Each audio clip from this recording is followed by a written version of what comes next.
Hey guys, do a big favor. If you're getting any value from this video, consider hitting that subscribe button so I can keep making more videos like this for you guys. So most people think that setting up render layers in Octane is quite difficult.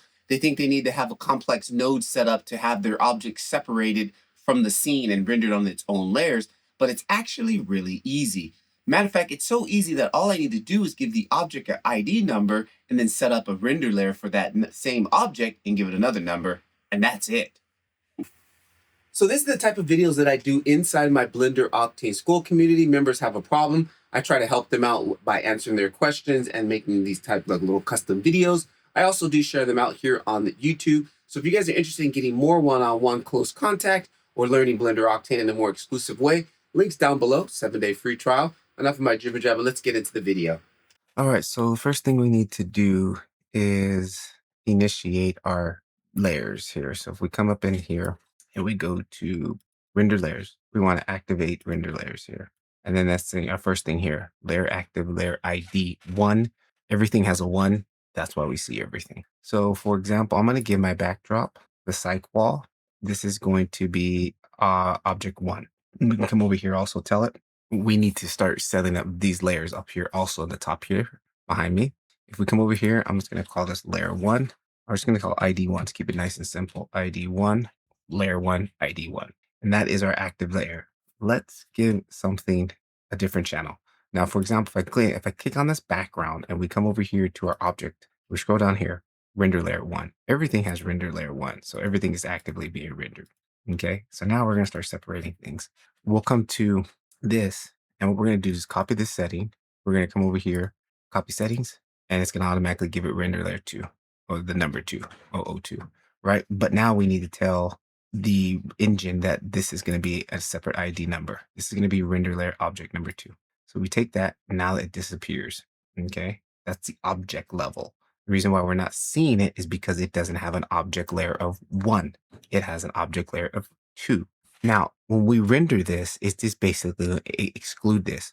We want to be able to render and have each individual thing have its own render, but everything still be together. So for example, if we're going to take and put all of these as alpha PNGs, I want to rebuild the scene, render each individual element, and then be able to take them in Photoshop and layer them right back up together, even though they're all going to be on their separate layers.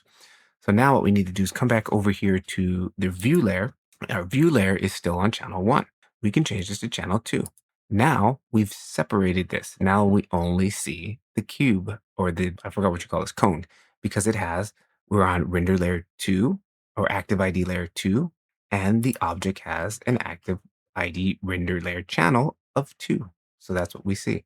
Now let's go back to number 1. If we click up here and go back to number 1, we should see everything excluding that correct. Good.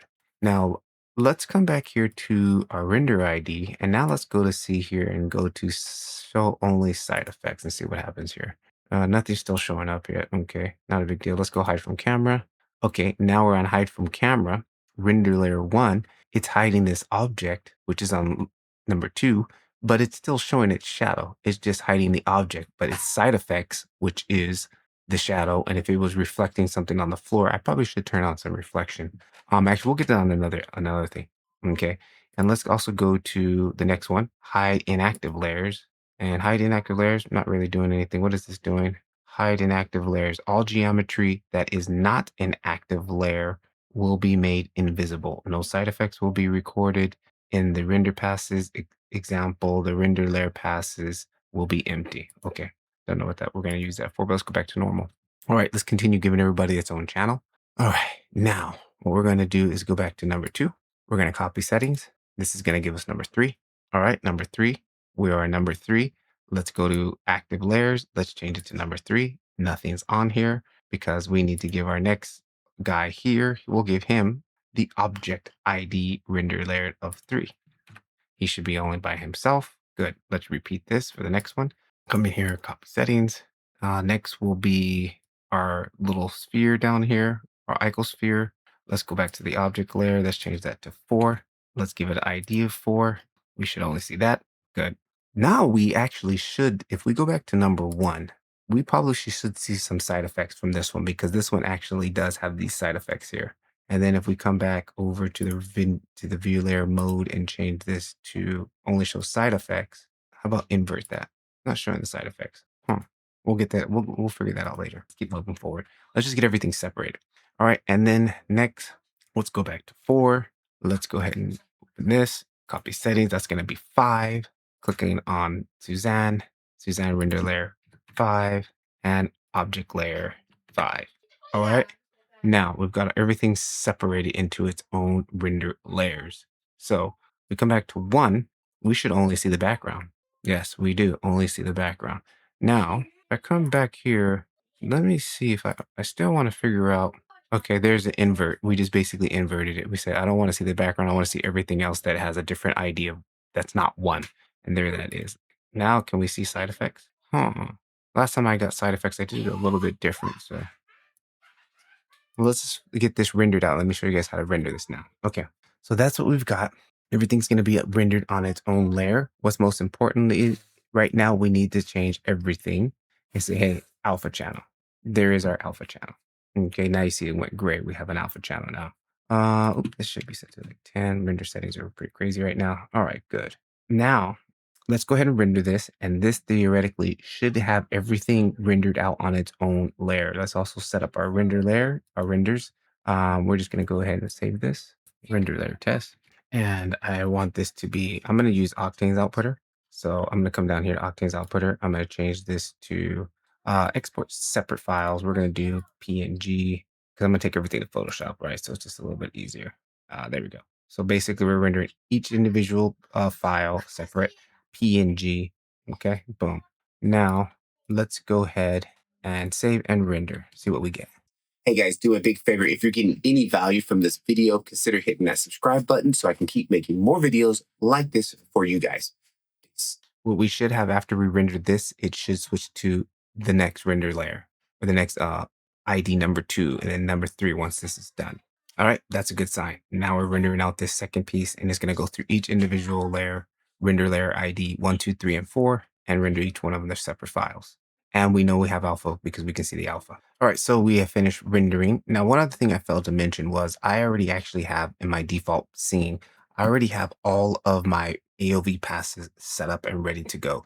So for example, if we jump back in here and I go into our shading tab, into my AOV passes, you'll see here I have all my AOVs already set up: diffuse, reflection, refraction, and then I even have some data passes here: ambient occlusion, Z depth, shadow passes, black layered shadows, layered reflections, all of that. All of these are included in every layer ID. We get all of these passes too. Okay. If we come over here to the render results and take a look, you'll see composite. There's number 1. There's 1, 2. Oh, actually, we're already looking at one of the passes here. We're looking at layer reflections. Let's just go to combine for now. Layer 1, there's just our background. There's our 2, there's our 3, there's our 4, and there's our 5. Each one on their own PNG background. And we still also have this additional data. For example, I can say I just want to see the layer reflections of this one. So here's the layer reflections of each one of those passes right there. Now you'll notice that they're not denoised. You'll have to denoise those ones separately, which you'll just set up in the compositor, put a denoiser on it, and then boom, you'll be able to denoise that pass. But in this case, yeah, everything's there. We even have, let's go to shadows, black layered shadows. These are the shadows on a PNG. There's a shadow for each layer. So now we can take this into Photoshop and restack and rebuild it. Let's try that. And now you can see here's all of our passes. Everything's all lined up.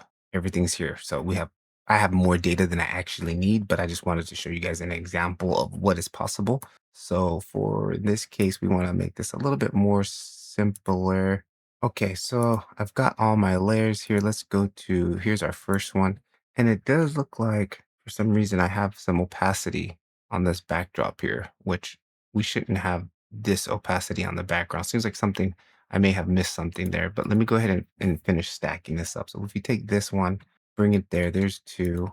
We can close that one. Yeah, it seems like we have like some type of opacity going on. 2, let's bring this one over here, drop it. 3, drop that there. And 4, drop that there. Okay, now I wonder why it seems like we have this opacity. I'll have to figure out what's going on there. All right, I figured it out. I forgot. There's one crucial thing that you need to check once we start doing these render layer IDs and rendering out render layers. Make sure you come into the camera editor. For example, you just press N, pop this open in your camera imager right here. Disable partial alpha right here. It says it basically makes pixels that are potentially transparent, alpha 0, fully opaque. So it's either going to be fully opaque or not. Okay, so if this is not checked, we'll get that the way we had it in Photoshop, where it looks like now you can see this is fully like these are opaque and these are not.